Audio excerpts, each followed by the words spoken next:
I'm a difficult match. And one thing that's hard to pray for is to pray for your kidneys. The Lord just told me, He said, you got two good ones, and you only need one.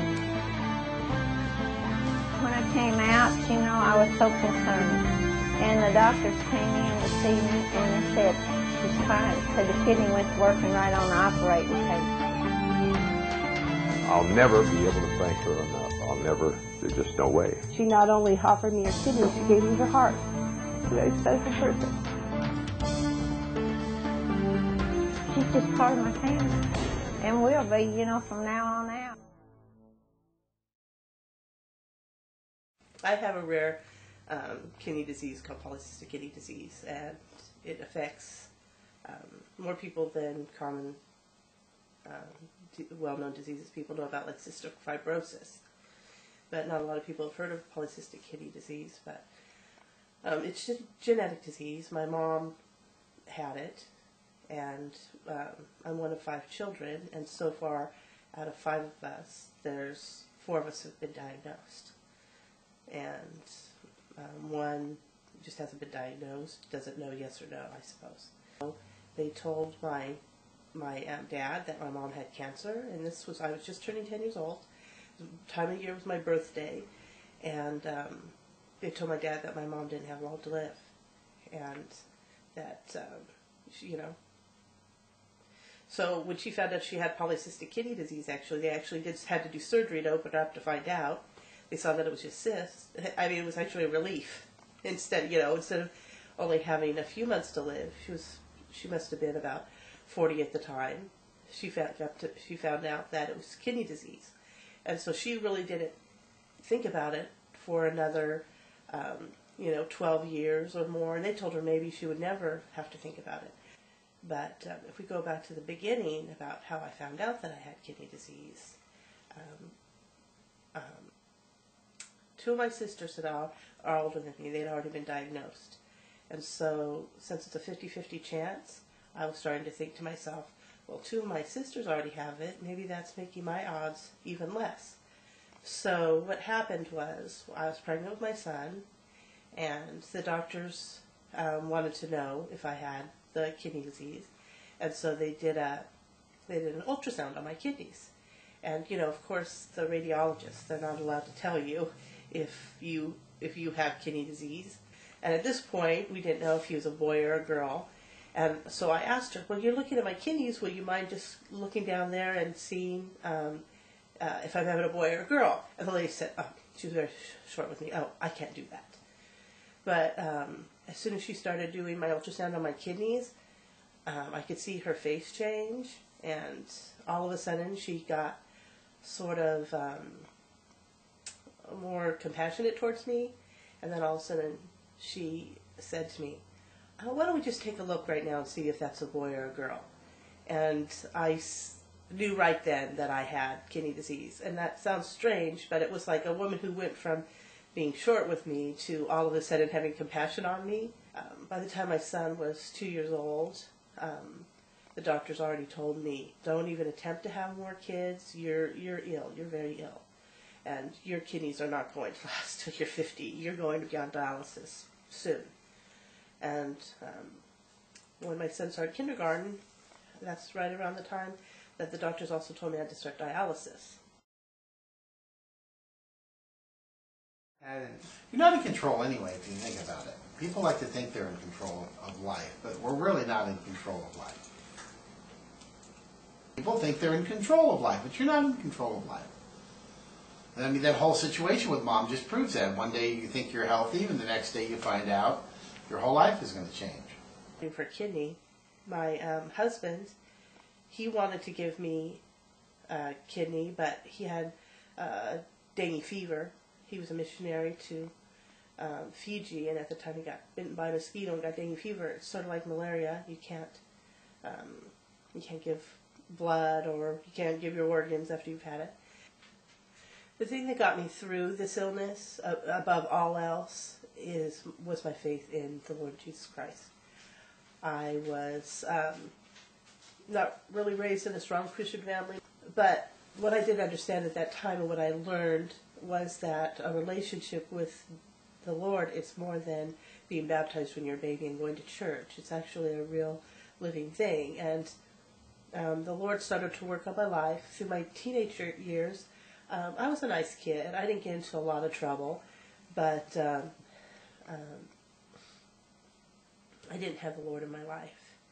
And when I was about 20 years old, I went to church with my sisters, and I remember the pastor saying that you must be born again, John 3:16, you must be born again. And I thought, to be a Christian, and I thought, well, I want that. When I was about 28 years old, I met my husband, Tony, and we got married, and my husband also was a strong believer, and you know, which is funny because I wouldn't have necessarily thought he was my type. My husband, even at that young age, he was probably 25 at the time, he had all gray hair. Of course, my husband knew that there was a possibility that I could have this kidney disease, but truthfully, we didn't know that it would affect me so early. And so, like I said, I found out while I was pregnant with my son, and of course, I had to start dialysis when I was about 35 years old. I almost died several times during that period, and if it wasn't for my faith during that time, I don't even know how I would have gotten through it. There was a time even where I was so sick from my kidneys failing that in my mind I even thought about taking my own life. I got to the point of being so you know, that wasn't a right kind of thinking. But when you're that sick, you don't necessarily think that clearly. Your thoughts can be very, you know, you're sick, so you're not thinking clear. So you really can't trust stuff you're thinking. I know that during that time that my faith was strengthened, but I would also say that I struggled at times. Well, it just caused me to trust more in God and come out from a theoretical realm into a more factual realm of actually having to go through something that's difficult. My father had become a Christian, and he was starting to go to church in Kentucky, at a small church where he lived, and one evening at church, they were having a prayer service, and he went forward for prayer for me, and he just expressed that his daughter needed a kidney, and they pray that they would be able to find me a kidney. Well, one of his neighbors was there that evening, Barbara Mitchell, and she's a tobacco farmer in Princeton, Kentucky. And she came up to my father in that service and said, "Well, I believe the Lord wants me to give your daughter a kidney." She just kept pursuing us to give me one of her kidneys, if you can believe that. And my dad called me and he said, "Will you call Barbara and talk to her?" So I called her, and she said, "No, I feel the Lord wants me to give you one of my kidneys." And so I was like, okay, this person I didn't even know, never even met. And so she contacted UCSF, and they sent her a kit for her to go get a blood sample. And sure enough, we were a match. And it just so happened that the day that I needed to go down and get tested to see if I was healthy enough for kidney disease and everything, I was supposed to go into San Francisco, was September 11th, 2001. And I called UCSF and I said, "Should I still come in?" And they said, "No. We're on high alert. We don't know what can happen here. All the doctors have to be ready for emergency, and we're not taking any more patients today." And then also, any appointments, Barbara was supposed to come out here and be tested, and there was planes. The planes weren't even going in the air. But she told me, as soon as planes are in the air and I can get a plane out there to be tested, I will come out there. And she came out here to California, and she got tested, and the doctors told her she had to quit smoking for a month before they'd allow her to donate a kidney. She gave me one of her kidneys.